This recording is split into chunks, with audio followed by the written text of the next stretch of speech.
Hello friends, welcome to the success Kendra. Friends, आज इस video में हम लोग 67th बीपीएससी पीटी री एग्जाम 2022 के लिए प्रैक्टिस सेट नंबर 10 को डिस्कस करेंगे। देखिए फ्रेंड्स, इससे पहले ऑलरेडी हम लोगों ने सेट नंबर 1 से लेकर के 9 तक को कवर कर लिया था। तो अगर आपने नहीं देखा है तो इन वीडियोज़ को निश्चित रूप से देख लीजिएगा। इन सभी का लिंक मैंने आज की इस वीडियो के डिस्क्रिप्शन बॉक्स में दे दिया है और साथ ही साथ मैंने इसका प्लेलिस्ट भी बना दिया है। आप चाहेंगे तो चैनल पर चले जाइए और प्लेलिस्ट ओपन करके सभी वीडियोज़ को देख लीजिएगा। देखिए फ्रेंड्स, जो लोग 68th बीपीएससी प्रीलिम्स की तैयारी कर रहे हैं उनके लिए भी यह वीडियो काफ़ी इंपॉर्टेंट है। प्रैक्टिस सेट को पूरा लगाइएगा और लास्ट में आप सभी लोग अपना अपना स्कोर जरूर कमेंट करके बताइएगा। और चैनल पर अगर आप पहली बार विजिट कर रहे हैं तो चैनल को सब्सक्राइब कर लीजिए और बेल आइकन जो घंटी का निशान है उसको जरूर दबा लीजिएगा, ताकि जब भी 67th और 68th बीपीएससी से संबंधित कोई भी इंपॉर्टेंट अपडेट किया जाए तो फ्रेंड्स उसका नोटिफिकेशन सबसे पहले आपके पास पहुंच जाए। तो चलिए बिना देरी किए हुए आज का सेशन स्टार्ट करते हैं। फ्रेंड्स, प्लीज़ वीडियो को लाइक कर दीजिएगा और जब सेशन समाप्त होगा तो इसे शेयर भी जरूर कर दीजिएगा। फ्रेंड्स, जैसे कि मैंने आपको बताया कि इस वीडियो में हम लोग 67th बीपीएससी पीटी री एग्जाम 2022 के लिए प्रैक्टिस सेट नंबर 10 को डिस्कस करेंगे। तो चलिए फ्रेंड्स, सेशन आज का स्टार्ट करते हैं। फ्रेंड्स, प्लीज़ पहले वीडियो को लाइक कर दीजिएगा। आज के सेशन के यानी कि सेट नंबर 10 का पहला प्रश्न पढ़ेंगे। पहला प्रश्न है कि निम्न मुस्लिम बादशाहों में से किस एक ने मूल्य नियंत्रण पद्धति को पहली बार लागू किया था। देखिए फ्रेंड्स, अगर आपको आंसर पहले से पता है तो आप आंसर कमेंट बॉक्स में देकर के बताते चलिएगा और वीडियो के लास्ट में आप सभी लोग अपना अपना स्कोर जरूर कमेंट करके बताइएगा। और जो भी मैं एक्सप्लेन करूंगा उसको ध्यानपूर्वक जरूर सुनिएगा। इससे क्या होगा कि एक प्रश्न के साथ साथ आपके 2 से 3 प्रश्न कवर होते चलेंगे। तो देखिए फ्रेंड्स, ध्यान दीजिएगा। सल्तनत काल में अलाउद्दीन खिलजी के द्वारा बाजार नियंत्रण या मूल्य नियंत्रण पद्धति को लागू किया गया था। अलाउद्दीन खिलजी ने सेना को नगद वेतन देने एवं अस्थायी सेना रखने की नींव रखी।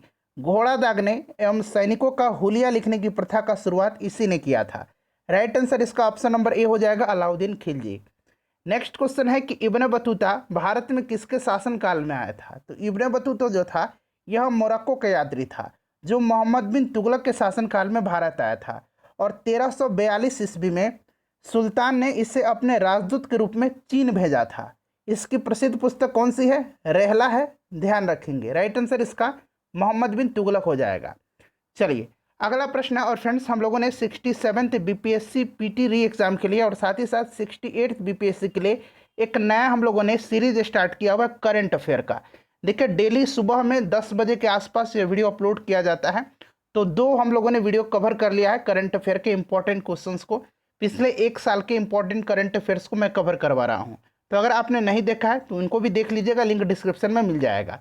निम्नलिखित मध्यकालीन विद्वानों लेखकों में कौन जैन धर्म का अनुयायी था?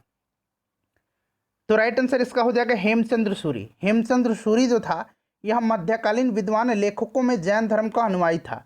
वह चालुक्य वंश के शासक जयसिंह सिद्धराज के दरबार को सुशोभित करता था। Right answer option number B हो जाएगा। उसके बाद देखिए, मीराबाई किसके समकालीन थी? मीराबाई जो थी यह महाकवि तुलसीदास की समकालीन थी। राइट आंसर यहाँ पर देखिए तुलसीदास हो जाएगा। उसके बाद देखिए, भारत के चिश्तिया सूफी मत को स्थापित किया। तो भारत में किसने किया था? भारत में सर्वप्रथम इसका प्रचार ख्वाजा मोइनुद्दीन चिश्ती के द्वारा किया गया था। तो करेक्ट आंसर इसका ऑप्शन नंबर बी हो जाएगा। उसके बाद नेक्स्ट क्वेश्चन देखिएगा कि मध्यकालीन भारत में मनसबदारी प्रथा खासतौर पर इसलिए चालू की गई थी ताकि, देखिए, मनसबदारी व्यवस्था एक विशिष्ट प्रशासनिक व्यवस्था थी जिसका प्रचलन मुगल शासक अकबर के द्वारा किया गया था। यह सेना के संकलित करने के लिए लागू किया गया था और यह मूल रूप से मंगोलियों की थी जिसको अकबर ने अपने समय में लागू किया था। तो राइट आंसर इसका क्या हो जाएगा? ऑप्शन नंबर यहाँ पर देखिए ये हो जाएगा, सेना को सुदृढ़ करने के लिए। उसके बाद नेक्स्ट क्वेश्चन देखेंगे कि मुगलकालीन भारत में राज्य की आय का प्रमुख स्रोत क्या था। तो फ्रेंड्स, यह स्रोत जो था यह भू राजस्व था। क्या था? भू राजस्व था। नेक्स्ट क्वेश्चन कर लेंगे कि इंडियाज स्ट्रगल फॉर इंडिपेंडेंस पुस्तक के लेखक कौन है? यहाँ पर देखिए उल्टा लिखा गया है, लेखक लिख लीजिए। बताइए राइट आंसर इसका क्या हो जाएगा? इंडियाज स्ट्रगल फॉर इंडिपेंडेंस पुस्तक के लेखक तो ये कौन है फ्रेंड्स? बताइए करेक्ट आंसर क्या हो जाएगा? इसका करेक्ट आंसर जो है ये आपका कौन सा हो जाएगा? ऑप्शन नंबर डी हो जाएगा, बिपिन चंद्र। उसके बाद नेक्स्ट क्वेश्चन है कि निम्नलिखित युग्मों में से कौन सा एक सही सुमेलित नहीं है? देखिए नहीं पूछा गया है। तो यहाँ पर देखिएगा, वर्नाक्यूलर प्रेस एक्ट जो है इसको लागू किया था लॉर्ड लिटन ने। लॉर्ड लिटन ने 1878 में लागू किया था। ठीक है, और इसको निरस्त किसने किया था? तो लॉर्ड रिपन ने इसको निरस्त किया था 1882 में। तो सुमेलित नहीं, ऑप्शन नंबर बी, बाकी सभी जो है सुमेलित हैं। ठीक है, चलिए आगे बढ़ेंगे कि इस्तमरारी बंदोबस्त किसने लागू किया था? इस्तमरारी बंदोबस्त, जागीरदारी, मालगुजारी, ये सब जो है ये कॉर्नवालिस ने भू राजस्व की अस्थायी बंदोबस्त प्रणाली जो प्रारंभ किया था 1793 में, यह इसी का भिन्न भिन्न नाम है। ठीक है, तो राइट आंसर इसका हो जाएगा लॉर्ड कॉर्नवालिस। अगला प्रश्न है कि बिहार में परमानेंट सेटलमेंट लागू करने का कारण क्या था? इसका आंसर आप मुझे कमेंट करके बताएंगे। ठीक है, इसका आंसर आप तुरंत अभी कमेंट करके बताइए। चलिए आगे बढ़ेंगे कि अमृत बाजार पत्रिका की स्थापना किसने की थी? तो शिशिर कुमार घोष ने किया था। ऑप्शन नंबर इसका डी जो होगा करेक्ट आंसर हो जाएगा। अगला प्रश्न कि लोकमान्य बाल गंगाधर तिलक ने भारतीय स्वतंत्रता संग्राम की सेवा के उद्देश्य से कौन सा समाचार पत्र प्रारंभ किया था? बताइए राइट आंसर इसका क्या हो जाएगा? तो देखिए 1881 ईस्वी में इन्होंने केसरी समाचार पत्र का जो है प्रारंभ किया था, और यह किस भाषा में थी? तो मराठी भाषा में। अच्छा, इन्होंने द मराठा भी स्टार्ट किया था, जो किस भाषा में था? तो फ्रेंड्स वह अंग्रेजी भाषा में प्रकाशित होता था। ठीक है, केसरी समाचार पत्र की स्थापना 1881 में जो है बाल गंगाधर तिलक के द्वारा किया गया था। केसरी अखबार मराठी में प्रकाशित होता था, क्लियर, जबकि मराठा जो था ये अंग्रेजी में प्रकाशित होता था। आगे बढ़ेंगे, नेक्स्ट क्वेश्चन है कि भारतीय राष्ट्रीय कांग्रेस के सर्वप्रथम मुस्लिम अध्यक्ष कौन थे? तो ये कौन थे? बदरुद्दीन तैयब जी थे। 1887 के मद्रास अधिवेशन, जो तीसरा अधिवेशन था भारतीय राष्ट्रीय कांग्रेस का, उसी में इन्होंने अध्यक्षता की थी। अच्छा, 1888 का जो इलाहाबाद अधिवेशन था, इसकी अध्यक्षता जॉर्ज यूले ने किया था, और पहला अंग्रेज था जो भारतीय राष्ट्रीय कांग्रेस का अध्यक्ष बना था। राइट आंसर इसका बदरुद्दीन तैयब जी हो जाएगा। उसके बाद देखिए निम्नलिखित में से कौन एक भारतीय कांग्रेस के कभी संबंध नहीं रहे थे? तो देखिए फिरोज मेहता रहे थे, क्योंकि फिरोज मेहता जो थे 1890 का जो कलकत्ता अधिवेशन था इसकी अध्यक्षता इन्होंने किया था। हकीम अजमल खान जो थे, इन्होंने 1921 का जो अहमदाबाद का अधिवेशन था उसकी अध्यक्षता किया था। खान अब्दुल गफ्फार खान जो थे, ये 1920 में जो नागपुर अधिवेशन हुआ था इसमें इन्होंने हिस्सा लिया था। सर सैयद अहमद नहीं थे। राइट आंसर ऑप्शन नंबर इसका डी हो जाएगा। ठीक है, चलिए खान अब्दुल गफ्फार खान को किस नाम से जाना जाता है? तो इनको सीमांत गांधी के नाम से जाना जाता है। चलिए उसके बाद देखिएगा कि भारतीय स्वतंत्रता संग्राम के संदर्भ में 16 अक्टूबर 1905 निम्नलिखित कारणों में से किसके लिए प्रसिद्ध था? तो देखिए 16 अक्टूबर 1905 को जो है बंगाल विभाजन प्रभावी हुआ था, लागू हुआ था। बंगाल विभाजन की घोषणा जो है लॉर्ड कर्जन ने 20 जुलाई 1905 को किया था। 20 जुलाई 1905 को बंगाल विभाजन का निर्णय लिया गया था 1905 को, और इसकी जो लागू किया गया था इसको 16 अक्टूबर 1905 से। तो राइट आंसर इसका इसमें से कौन सा हो जाएगा? ऑप्शन नंबर यहाँ पर देखिए बी हो जाएगा। चलिए आगे बढ़ेंगे, नेक्स्ट क्वेश्चन है कि 1905 में बंगाल विभाजन किस वायसराय ने किया था? तो फ्रेंड्स ये लॉर्ड कर्जन ने किया था। उसके बाद देखिए बारदोली सत्याग्रह 1928 का नेतृत्व किसने किया था? तो बारदोली सत्याग्रह का नेतृत्व जो है सरदार पटेल ने किया था। ठीक है, यह क्या था बारदोली? तो ये किसान आंदोलन था। चलिए राइट आंसर इसका ऑप्शन नंबर यहाँ पर ए हो जाएगा। उसके बाद चलिए अगला प्रश्न है कि सरदार वल्लभ भाई पटेल को जो है सरदार की उपाधि किसने दी थी? तो सरदार की उपाधि जो है महात्मा गांधी ने दिया था। ठीक है, बारदोली की महिलाओं की तरफ से महात्मा गांधी जी ने यह उपाधि इनको दी थी।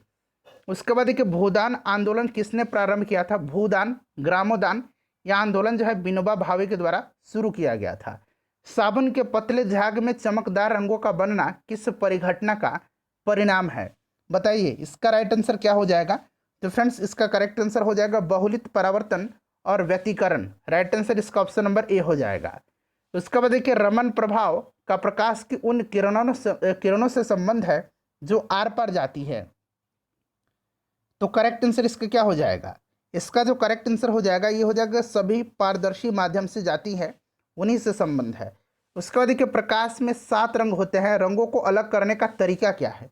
तो जब रंगों को प्रिज्म से गुजारा जाता है तो ये रंगें जो हैं 7 रंगों में विभाजित हो जाती हैं। ठीक है, ध्यान रखेंगे। तो एक प्रिज्म से रंगों को अलग अलग किया जा सकता है। ऑप्शन नंबर ए जो होगा इसका करेक्ट आंसर हो जाएगा।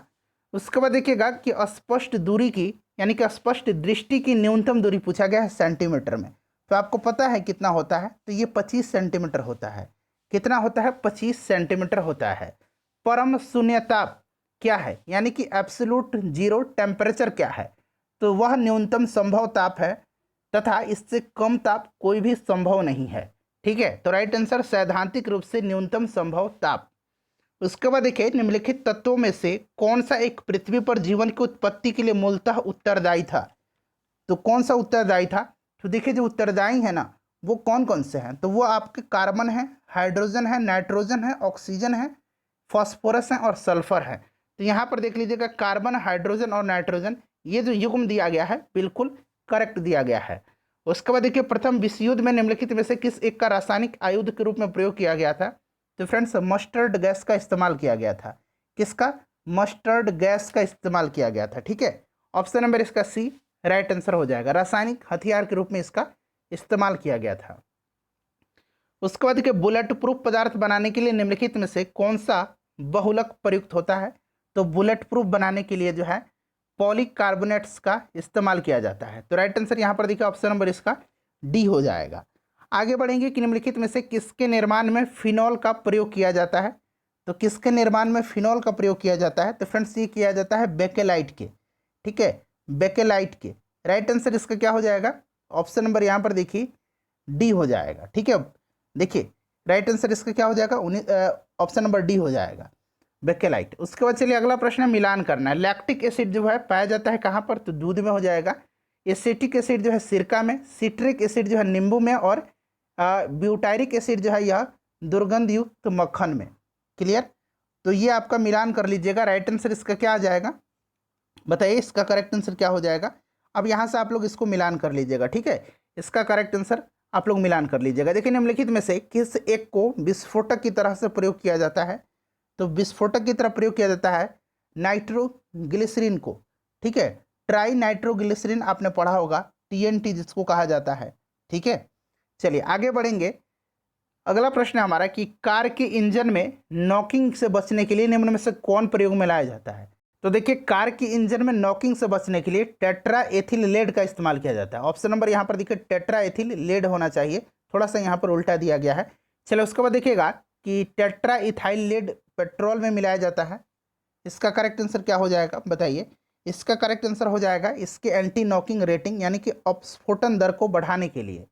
अगला प्रश्न है हमारा कि ऑटोमोबाइल इंजनों में प्रतिहीम के रूप में निम्नलिखित में से किस एक का प्रयोग किया जाता है। तो फ्रेंड्स ये किया जाता है एथिलीन ग्लाइकोल का। ठीक है, एथिलीन ग्लाइकोल जिसका प्रयोग ऑटोमोबाइल प्रशीतक के रूप में किया जाता है। Right answer option number D हो जाएगा। उसके बाद देखिए 35 से लेकर के 44 तक में जो है फ्रेंड्स मैथ के क्वेश्चन है। हमेशा की भांति वीडियो के लास्ट में मैं इसका आंसर आपको बता दूंगा। चलिए आते हैं क्वेश्चन नंबर 45 से। देखिए बैंक के किसी ग्राहक को अपने चालू खाते में जमा राशि से अधिक चेक काटने के लिए की गई नई अनुमति को क्या कहते हैं। तो इसको क्या कहा जाता है, इसको कहा जाता है बैंक ओवरड्राफ्ट। ठीक है, राइट आंसर इसका ऑप्शन नंबर डी हो जाएगा। ठीक है, बैंक ओवरड्राफ्ट इसको कहा जाता है। चलिए हवाला क्या है, हवाला क्या है, तो देखिए फ्रेंड्स हवाला विदेशी मुद्रा का अवैध कारोबार है। हवाला के अंतर्गत अनाधिकृत रूप से एक देश से दूसरे देश में विदेशी विनिमय किया जाता है। अर्थात हवाला विदेशी मुद्रा का एक स्थान से दूसरे स्थान पर गैर कानूनी रूप से हस्तांतरण है। तो इसका करेक्ट आंसर बताइए, राइट आंसर क्या हो जाएगा, ऑप्शन नंबर बी हो जाएगा। अगला प्रश्न की निम्नलिखित में से कौन सा गांधीवादी अर्थव्यवस्था का मूल शब्द नहीं है। गांधीवादी अर्थव्यवस्था, बताइए। गांधीवादी अर्थव्यवस्था के मूल उद्देश्य हैं विकेंद्रीकृत अर्थव्यवस्था, आत्मनिर्भरता तथा न्यायोचित वितरण। इसमें से देखिए पूछा गया है कि कौन सा नहीं है, तो ऑप्शन नंबर डी हो जाएगा केंद्रीकृत उत्पादन। ठीक है, विकेंद्रीकृत है, विकेंद्रीकृत बना लीजिए इसको। चलिए आगे बढ़ेंगे कि भारत में राष्ट्रीय आय का आकलन पहली बार किसने किया था।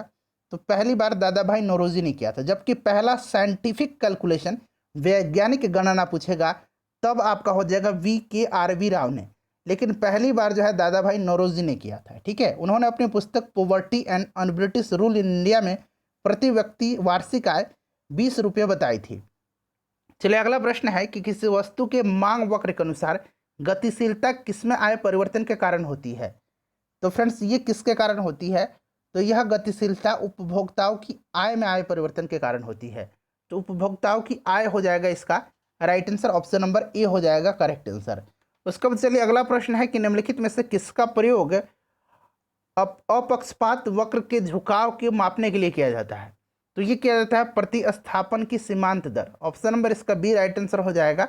पूर्ण प्रतिस्पर्धा बाजार के अंतर्गत फर्में होती हैं प्रायः। तो देखिए पूर्ण प्रतिस्पर्धा बाजार के अंतर्गत फर्में होती हैं प्रायः कीमत लेने वाली।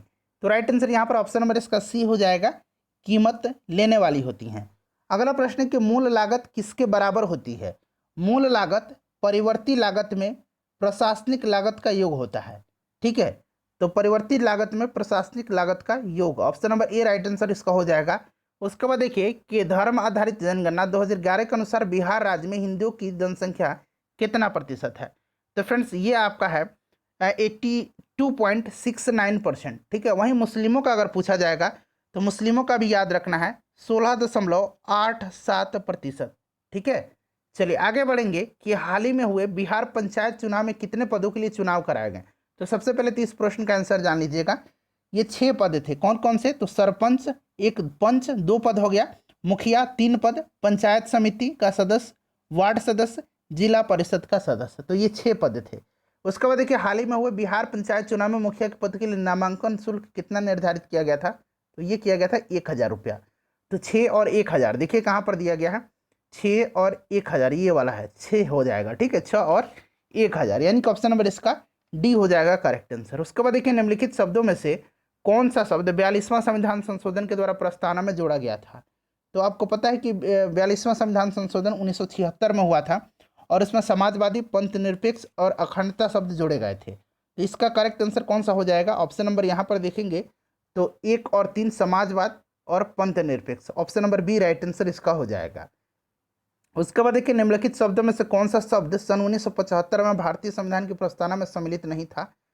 तो ये अखंडता था। जैसे कि मैंने बताया कि 42वां संविधान संशोधन 1976 के द्वारा इसको जोड़ा गया था, समाजवादी, पंथ निरपेक्ष और अखंडता शब्द। उसके बाद देखिए भारतीय संविधान की उद्देशिका में संशोधन किया गया, तो ये 42वां संविधान संशोधन 1976 के द्वारा जो है किया गया था। ठीक है, तो राइट आंसर इसका क्या हो जाएगा? राइट आंसर इसका 42वां संविधान संशोधन हो जाएगा। उसके बाद देखिए भारत में लौकिक सार्वभौमिकता है क्योंकि संविधान की प्रस्तावना आरंभ होती है किससे? We the people of India, यानी कि हम भारत के लोग। राइट आंसर इसका हो जाएगा हम भारत के लोग शब्द से जो है शुरू होती है। अगला प्रश्न है कि सभी व्यक्ति पूर्णतः और समान रूप से मानव है, यह सिद्धांत जाना जाता है। तो यह सिद्धांत जो है यह जाना जाता है किसके? सार्वभौमिकता के नाम से। Right answer option number A हो जाएगा। उसके बाद देखिए संविधान की प्रस्तावना के बारे में कौन सा कथन सही है? संविधान की प्रस्तावना के बारे में कौन सा कथन जो है सही है? बताइए राइट आंसर इसका क्या हो जाएगा? तो इसका करेक्ट आंसर देखिए समाजवादी, धर्मनिरपेक्ष शब्द जो है 1950 में लागू संविधान के अंग नहीं थे। Option number A right answer हो जाएगा। इसको 42वां संविधान संशोधन 1976 के द्वारा जोड़ा गया था। उसके बाद देखिएगा कि संसदनात्मक शासन व्यवस्था में, तो देखिए संसदनात्मक शासन व्यवस्था में जो है कार्यपालिका विधायिका द्वारा नियंत्रित होती है। कार्यपालिका विधायिका के द्वारा नियंत्रित होती है। तो right answer option number D हो जाएगा, विधायिका का कार्यपालिका पर नियंत्रण। अगला प्रश्न है कि भारत की संसदीय शासन प्रणाली एवं ब्रिटेन की संसदीय शासन प्रणाली में अंतर का बिंदु निम्नलिखित में से कौन सा है? तो इसमें जो देखिए जो अंतर है वो इसमें से कौन सा है? तो ब्रिटिश संसद लिखित संविधान के अभाव में संप्रभु निकाय है, जबकि भारतीय संसद की शक्तियां और कार्यप्रणाली संविधान की सीमाओं के अधीन है, जिसकी न्यायिक समीक्षा की जा सकती है। तो ये न्यायिक समीक्षा जो है राइट आंसर हो जाएगा। उसके बाद देखिएगा कि गणतंत्रीय अवधारणा से संबंधित निम्नलिखित में से कौन सा एक नहीं है? तो बताइए इसमें से कौन सा एक नहीं है? तो देखिए फ्रेंड्स गणतंत्रीय अवधारणा से संबंधित नहीं है, तो इसमें से ऑप्शन नंबर सी हो जाएगा, सर्वोच्च शक्ति एक राजा के समान एक ही व्यक्ति में निहित होती है। ये गलत दिया गया है। ठीक है, उसके बाद चलिएगा कि विश्व बैंक और IMF इंटरनेशनल मॉनेटरी फंड द्वारा गठित एक उच्च स्तरीय सलाहकार समूह के सदस्य के रूप में किसे नामित किया गया था? तो योजना आयोग के पूर्व उपाध्यक्ष मोंटेक अहलुवालिया को विश्व बैंक और IMF द्वारा गठित एक उच्च स्तरीय सलाहकार समूह के सदस्य में नामित किया गया था। ठीक है, तो राइट आंसर हो जाएगा मोंटेक अहलुवालिया। उसके बाद देखिए IMD के विश्व प्रतिस्पर्धात्मकता सूचकांक 2021 में भारत का रैंक क्या है? अच्छा, अब 2022 वाला भी आपको ध्यान रखना है। 2021 में भारत का रैंक जो था ये 43 था। ठीक है, पहले स्थान पर कौन सा देश था? तो स्विट्जरलैंड था। अच्छा, 2022 में भारत का रैंक जो है अब 37 हो गया है और 2022 में डेनमार्क पहले नंबर पर है। ठीक है, तो ये सब आप ध्यान रखेंगे। चलिए आगे बढ़ेंगे कि आईएमडी के विश्व प्रतिस्पर्धात्मक सूचकांक 2021 में कौन सा देश शीर्ष पर रहा। तो 2021 में स्विट्जरलैंड रहा था, लेकिन 2022 में कौन सा देश है, डेनमार्क है। क्लियर, याद रखेंगे। चलिए उसके बाद देखिएगा कि इंडसइंड बैंक के द्वारा हाल ही में लॉन्च किए गए डिजिटल लेंडिंग प्लेटफॉर्म का नाम बताइए। तो ये जो प्लेटफॉर्म है ये इंडस इजी क्रेडिट है। ठीक है, इसको लॉन्च करने की घोषणा इंडसइंड बैंक ने किया था, जो एक व्यापारिक डिजिटल लेंडिंग प्लेटफॉर्म है जो ग्राहकों को उनके घर के आराम से उनकी वित्तीय आवश्यकताओं को पूरा करने में सक्षम बनाता है। ऑप्शन नंबर डी हो जाएगा राइट आंसर। उसके बाद देखिएगा कि रिन्यू पावर ने के सुमंत सिन्हा को 10 STG पॉयनियर्स 2021 में से एक रूप में मान्यता दी गई है। STG का पूर्ण रूप क्या है, तो इसका पूर्ण रूप है सस्टेनेबल डेवलपमेंट गोल्स। तो यहाँ पर देखिएगा सस्टेनेबल डेवलपमेंट गोल, तो ऑप्शन नंबर इसका सी जो होगा राइट आंसर इसका हो जाएगा। ठीक है, चलिए आगे बढ़ेंगे।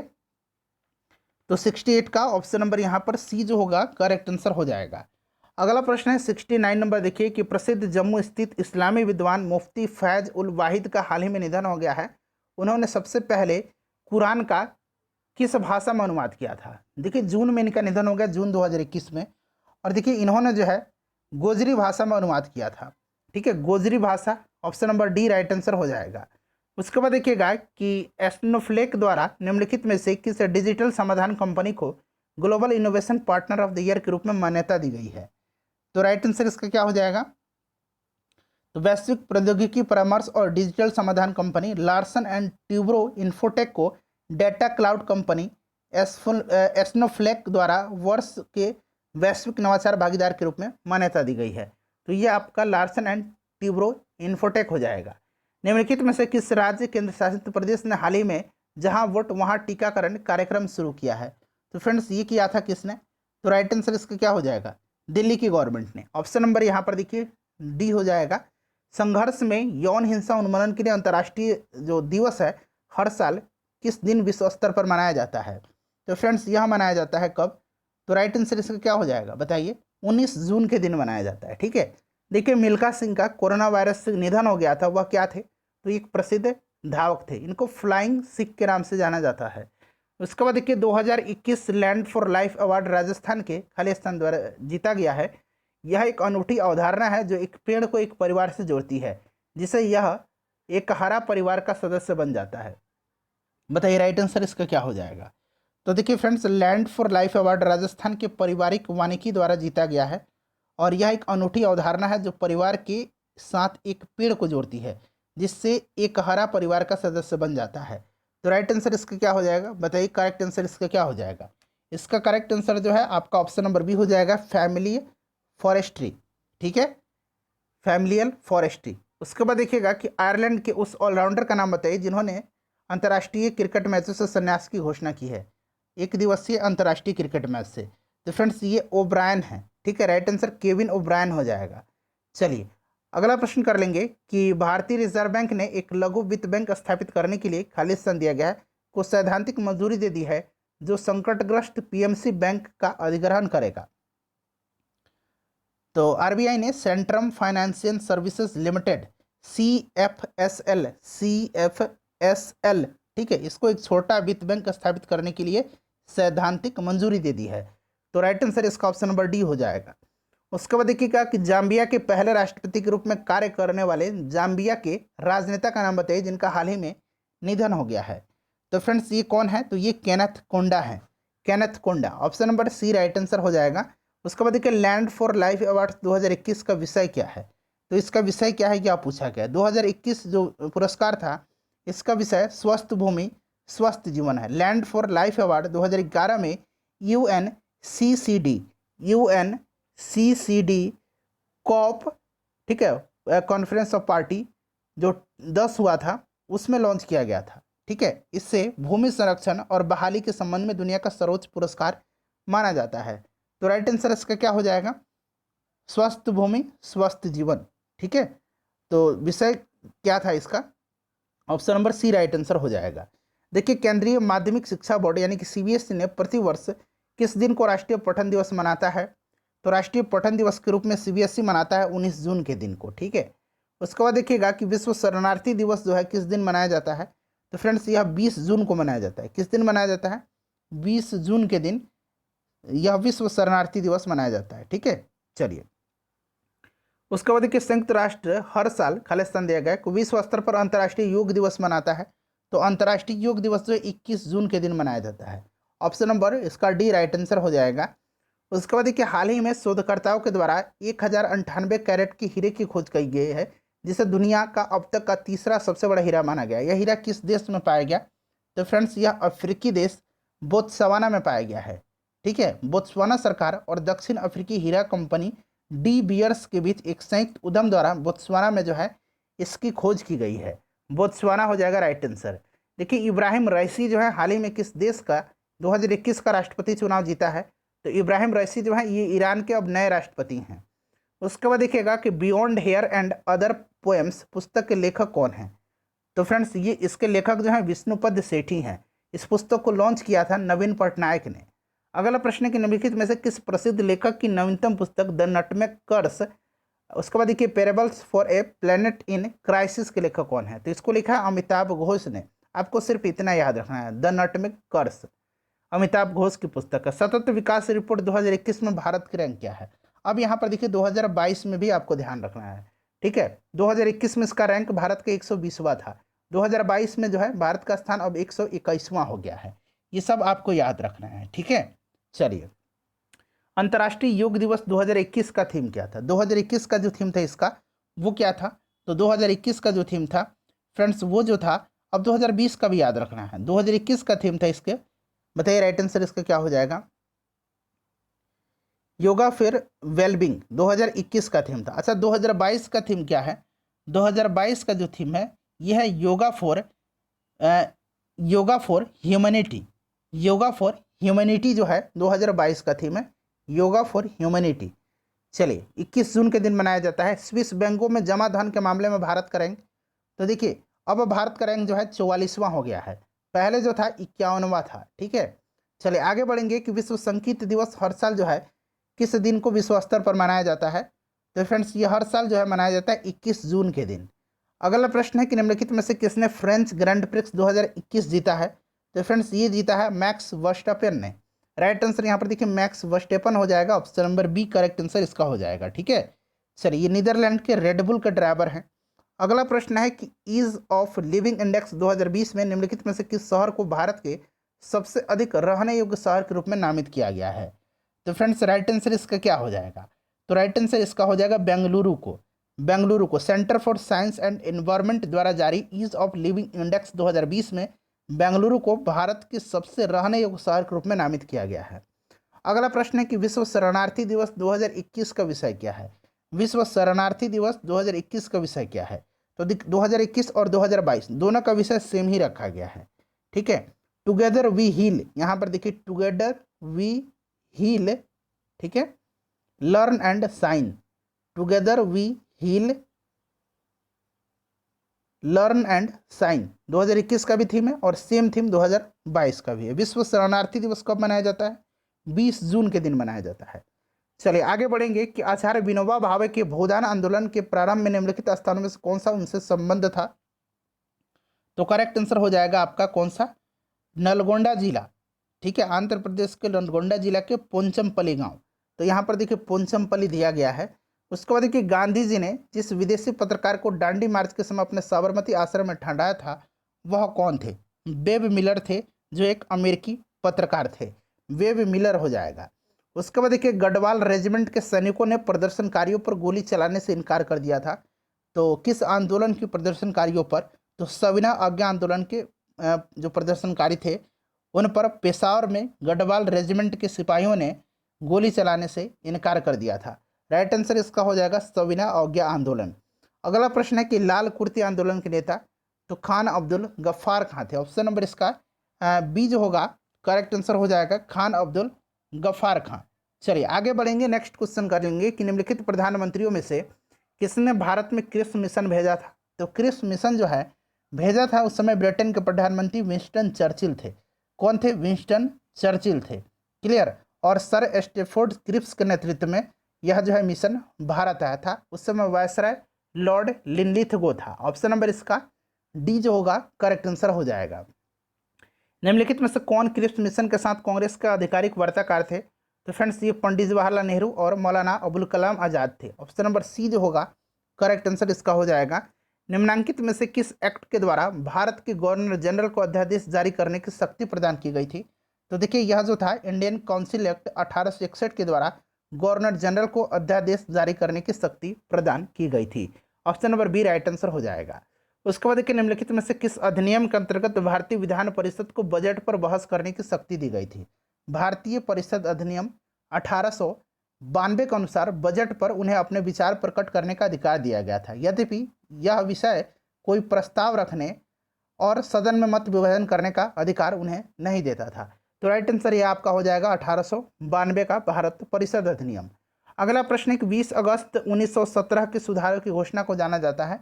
तो फ्रेंड्स 20 अगस्त 1917 के सुधारों की घोषणा को तत्कालीन भारत सचिव एडविन मॉन्टेग्यू के नाम पर मॉन्टेग्यू घोषणा के नाम से जाना जाता है। नेक्स्ट क्वेश्चन है कि भारत में अप्रत्यक्ष निर्वाचन की प्रथा किस वर्ष आरंभ हुई थी? तो फ्रेंड्स अप्रत्यक्ष निर्वाचन की प्रथा 1892 में हुई थी। ऑप्शन नंबर इसका बी करेक्ट आंसर हो जाएगा। सिंधु घाटी सभ्यता जानी जाती है। देखिए फ्रेंड्स इससे पहले वाले सेट में मैंने पहला प्रश्न जो था सिंधु घाटी सभ्यता के घर बने होते थे, तो ऑप्शन में पक्की ईंट भी था, कच्ची ईंट भी था।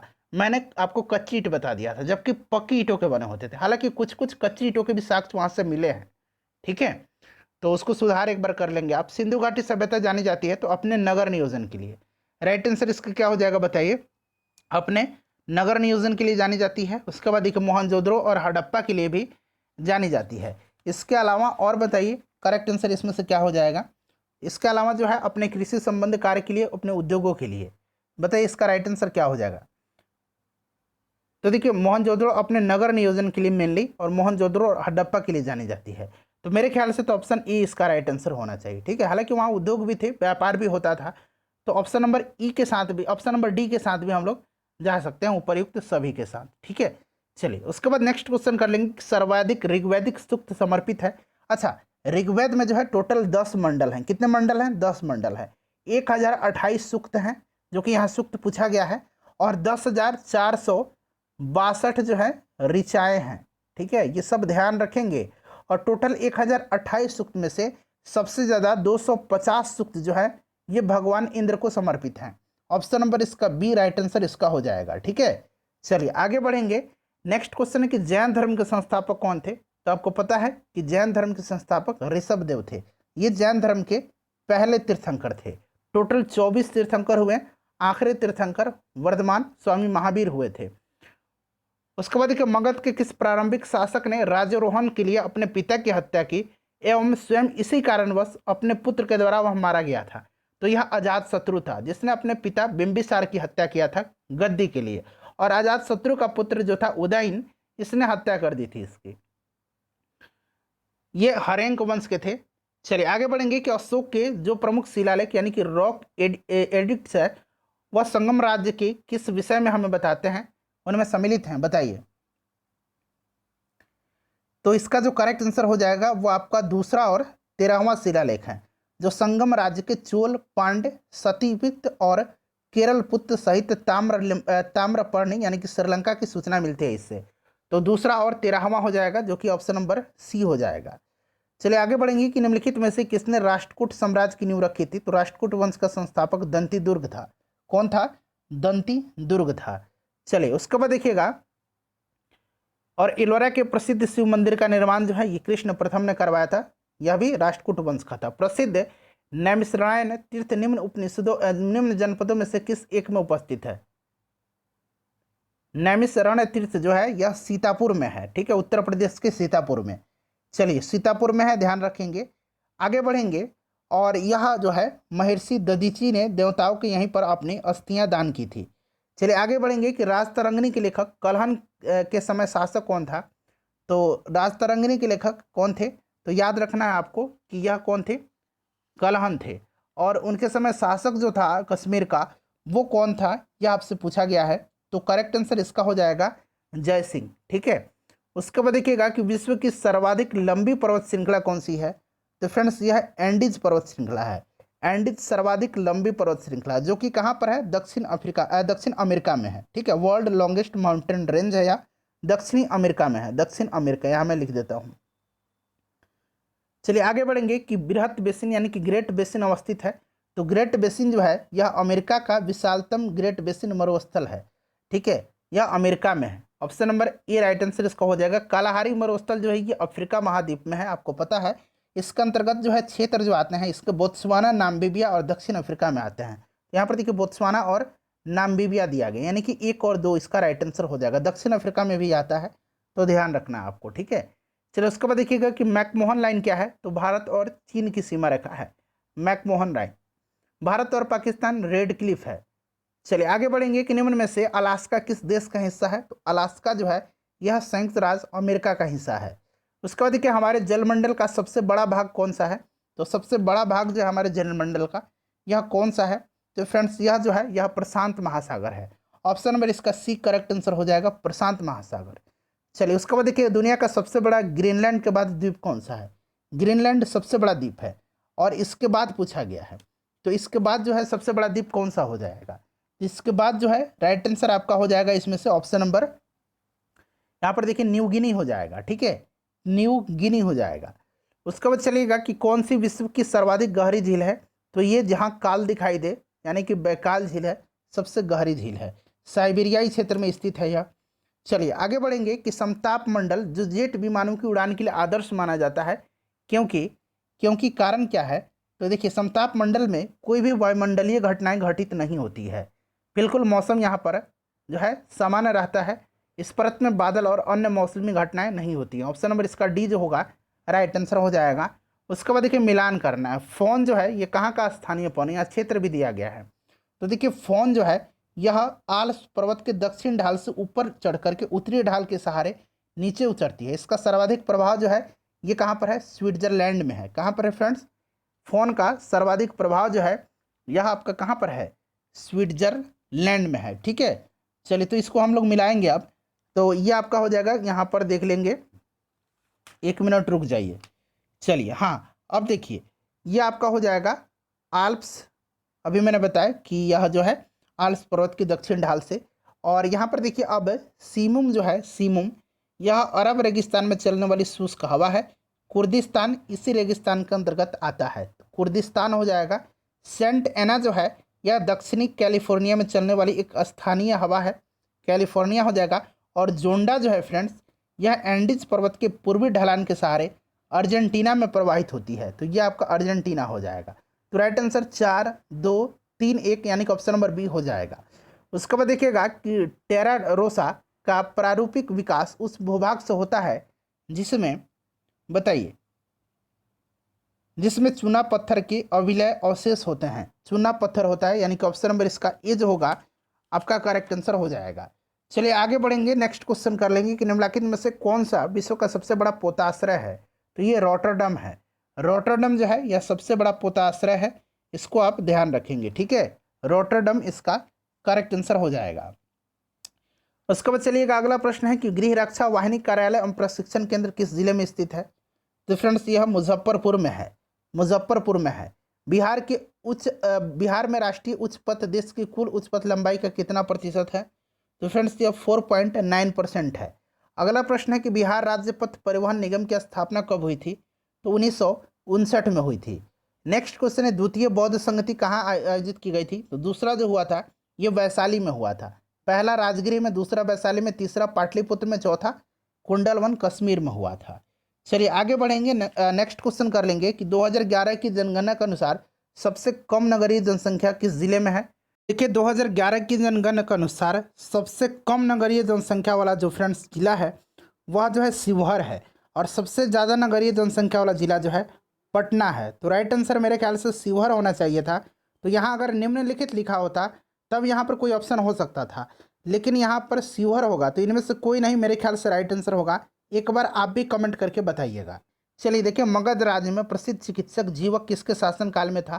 तो जीवक जो थे यह बिंबिसार के थे। ठीक है, राजवैद्य थे ये। Option number B right answer इसका हो जाएगा। ठीक है, बिंबिसार के। अगला प्रश्न कर लेंगे। नेक्स्ट क्वेश्चन है कि बिहार की प्रमुख नदी कौन सी है। बिहार की प्रमुख नदी इसमें से गंगा हो जाएगा। गैस बनाने में कौन सा कोयला प्रयुक्त होता है, तो गैस बनाने में कैनल कोयला का जो है प्रयोग किया जाता है। अगला प्रश्न कि दूध का सफ़ेद रंग जो होता है यह किसके कारण होता है। दूध का सफ़ेद रंग जो होता है यह होता है किसके कारण, केसिन के कारण। ठीक है, केसिन के कारण से होता है। चलिए आगे बढ़ेंगे, मिलान करना है। विटामिन बी ट्वेल्व में जो है कोबाल्ट पाया जाता है। ठीक है, साइनो कबालामिन हो जाएगा। हीमोग्लोबिन लोहा हो जाएगा। क्लोरोफिल में जो है मैग्नीशियम और पीतल में तांबा। ठीक है, तो इसको अब आप लोग मिला लीजिएगा। चलिए इसमें से देखिए निम्नलिखित में से कौन सा सही सुमेलित नहीं है, तो क्लोरोफिल मैग्नीशियम, हीमोग्लोबिन आयरन लोहा, खाने का नमक सोडियम, कपड़ा धोने वाला सोडा पोटेशियम, ये गलत है। कपड़ा धोने वाला जो सोडा होता है उसमें क्या होता है बताइए, राइट आंसर इस क्या होगा, कपड़ा धोने वाला सोडा सोडियम कार्बोनेट होता है, पोटेशियम नहीं होता है। ऑप्शन नंबर डी हो जाएगा। कौन सा सूक्ष्म तत्व नहीं है, सूक्ष्म पोषक तत्व वे होते हैं जिनकी आवश्यकता जीवन भर किंतु बहुत कम मात्रा में पड़ती है। देखिए सूक्ष्म पोषक तत्व में लोहा, कोबाल्ट, क्रोमियम, तांबा, आयोडीन, मैग्नीज, सेलेनियम, जस्ता, मोलिबेंडम, ये सभी शामिल होते हैं। इसमें अगर हम बात करें तो यहाँ पर देखिएगा राइट आंसर जो होगा इसका, ये इसमें से ऑप्शन नंबर कौन सा हो जाएगा, तो मेरे ख्याल से इसका जो है ऑप्शन नंबर यहाँ पर सी होगा, गंधक हो जाएगा। ठीक है, उसके बाद देखिएगा कि निम्नलिखित में से कौन प्रोटीन को विकृत नहीं करता है, तो प्रोटीन को विकृत जो कौन नहीं करता है, राइट आंसर इसके क्या हो जाएगा, औरक्त किरण प्रोटीन को विकृत नहीं करता। बाकी उष्मा, एक्स किरण, उसके बाद सभी जो है भारी धातु लवण ये जो है विकृत कर देते हैं, औरक्त किरण नहीं करता है। स्टार्च क्या है, स्टार्च जो है यह एक मंड है, यानी कि पॉलीसेकेराइड कार्बोहाइड्रेट का रूप है, पॉलीसेकेराइड। अगला प्रश्न है कि निम्नलिखित में से कौन सा अल्फा लिनोलेनिक अम्ल 18 कार्बनित ओमेगा 3 फैटी अम्ल का सर्वोत्तम स्रोत है, तो देखिए राइट आंसर इसका हो जाएगा ऑप्शन नंबर डी अलसी। ठीक है, चलिए नेक्स्ट क्वेश्चन कर लेंगे। अगला प्रश्न है हमारा कि निम्नलिखित भोज्य पदार्थों में से किसमें सभी अनिवार्य अमीनो अम्ल उपस्थित नहीं है, तो देखिए नहीं पूछा गया है। तो यहाँ पर देखिए चावल को छोड़ करके यहाँ पर जो शेष तीनों विकल्प दिए गए हैं उन भोज्य पदार्थों में सभी अनिवार्य अमीनो अम्ल पाए जाते हैं, तो यहाँ उपस्थित नहीं पूछा गया है, तो इसका जो राइट आंसर हो जाएगा वो आपका ऑप्शन नंबर ए हो जाएगा, चावल। उसके बाद देखिएगा कि स्तनधारियों में श्वसन होता है, स्तनधारियों में जो है श्वसन जो होता है ये फुफ्फुस के द्वारा होता है, तो फुफ्फुस यानी कि फेफड़ा के द्वारा होगा। उसके बाद देखिए निम्नलिखित में से कौन जैव रूपांतरण मानव शरीर को अधिकतम ऊर्जा प्रदान करता है, तो देखिए इसका correct answer option number B हो जाएगा, एटीपी से एडीबी। उसके बाद देखिए बिहार के किस जिले के कुछ भाग को वर्ष 1956 ईस्वी में पश्चिम बंगाल में शामिल किया गया था, तो किशनगंज और पुरुलिया जिले के कुछ भाग को 1956 में पश्चिम बंगाल में शामिल किया गया था। अगला प्रश्न है कि बिहार के उत्तरी मैदानी खंड को कौन सी नदी दो भागों में बांटती है, तो यह जो नदी है यह नदी बूढ़ी गंडक नदी है। ठीक है, राइट आंसर इसका बूढ़ी गंडक हो जाएगा। उसके बाद देखिए बिहार ट्रांसफॉर्मेटिव डेवलपमेंट प्रोजेक्ट जीविका, यहाँ पर देखिए जीविका का कार्यान्वयन जो है यह कब से किया गया है, तो फ्रेंड्स यह 2016 से किया जा रहा है। ठीक है, 2016 से, कौन 2016, तो अगस्त 2016 से। उसके बाद देखिए काले चमकीले मृदभांड बिहार के किस स्थानों से प्राप्त हुए हैं, तो फ्रेंड्स यह प्राप्त हुए हैं कहाँ से, बक्सर से प्राप्त हुए हैं। अगला प्रश्न कि बिहार में पहला प्रिंटिंग प्रेस कौन था, तो फ्रेंड्स ये आपका हो जाएगा मुताहा कोबरा, ऑप्शन नंबर ए हो जाएगा। उसके बाद देखिए बिहार विधानसभा में टोटल 243 सीट है जो है, उसमें से अनुसूचित जनजाति के लिए कितने आरक्षित है, अनुसूचित जाति के लिए 38 सीट है और अनुसूचित जनजाति के लिए 2 सीट आरक्षित है। Government college of arts and craft राज्य के किस जिले में स्थित है, तो फ्रेंड्स यह जो है यह पटना में स्थित है। उसके बाद देखिए बिहार में कृषि एवं डेयरी विकास केंद्र की स्थापना कहाँ की गई, तो फ्रेंड्स ये कहाँ पर की गई थी बताइए, तो ये मोतिहारी में की गई है, मोतिहारी राइट आंसर इसका हो जाएगा। उसके बाद देखिएगा कि पीएम केयर चिल्ड्रन योजना के बारे में निम्नलिखित में से कौन सा कथन सत्य है, तो पीएम केयर चिल्ड्रन योजना के बारे में दी गई जितनी भी यहाँ पर कथन है एक बार इसको पढ़ लीजिएगा, मैंने पढ़ लिया है, सभी के सभी सही हैं, तो करेक्ट आंसर एक से अधिक इसका हो जाएगा। उसके बाद चलिए आगे बढ़ेंगे। नेक्स्ट क्वेश्चन है केंद्र सरकार के द्वारा शुरू की गई उदय योजना निम्नलिखित में से किससे संबंधित है, तो उदय योजना जो है उज्ज्वल डिस्कॉम ऐश्वर्य योजना, यह जो संबंधित है यह संबंधित किससे है, तो बताइए राइट आंसर इसका क्या होगा। इसका करेक्ट आंसर हो जाएगा विद्युत वितरण कंपनियों की वित्तीय स्थिति में सुधार के लिए। फ्रेंड्स टोटल 150 क्वेश्चन मैंने करा दिया। अब आइए मैथ के जो क्वेश्चंस हैं उनका आंसर मैं फटाफट आपको बता देता हूं। तब तक अपना स्कोर लिख दीजिएगा, वीडियो को लाइक कर दीजिएगा, और फ्रेंड्स जब सेशन समाप्त होगा तो वीडियो को शेयर जो है जरूर कर दीजिएगा। चलिए आइए क्वेश्चन नंबर 35 से यहाँ पर देखिए मैथ के प्रश्न है। देखिए 35 का जो करेक्ट आंसर हो जाएगा फ्रेंड्स वो आपका हो जाएगा इसमें से 512। उसके बाद देखिए 36 का जो करेक्ट आंसर हो जाएगा ये आपका हो जाएगा 216। उसके बाद 37 का जो करेक्ट आंसर हो जाएगा ये आपका 9 आ जाएगा। तो देखिए ऑप्शन में जो है 9 नहीं दिया गया है, ठीक है। तो 37 का जो करेक्ट आंसर हो जाएगा वो इसमें से कौन सा हो जाएगा, ऑप्शन नंबर ई हो जाएगा, इनमें से कोई नहीं। उसके बाद 38 का जो करेक्ट आंसर हो जाएगा ये आपका 7 हो जाएगा। 39 का करेक्ट आंसर जो है 9 हो जाएगा, ठीक है। उसके बाद देखिए 40 का करेक्ट आंसर जो हो जाएगा ये आपका कितना हो जाएगा, इसका करेक्ट आंसर जो हो जाएगा आपका ऑप्शन नंबर यहाँ पर देखिए बी करेक्ट आंसर हो जाएगा। चलो उसके बाद आगे बढ़ेंगे। नेक्स्ट क्वेश्चन है 41 नंबर। 41 का जो करेक्ट आंसर हो जाएगा ये आपका हो जाएगा 1052 रुपया। 42 का जो करेक्ट आंसर हो जाएगा ये आपका कितना हो जाएगा, 15 हो जाएगा। उसके बाद देखिए 43 का जो करेक्ट आंसर हो जाएगा 43 का ये आपका आ जाएगा इसमें से कितना राइट आंसर इसका आ जाएगा, 24/5 आ जाएगा। उसके बाद देखिए 44 का जो करेक्ट आंसर होगा फ्रेंड्स, 44 का जो करेक्ट आंसर होगा ये आपका 1560 हो जाएगा, ठीक है।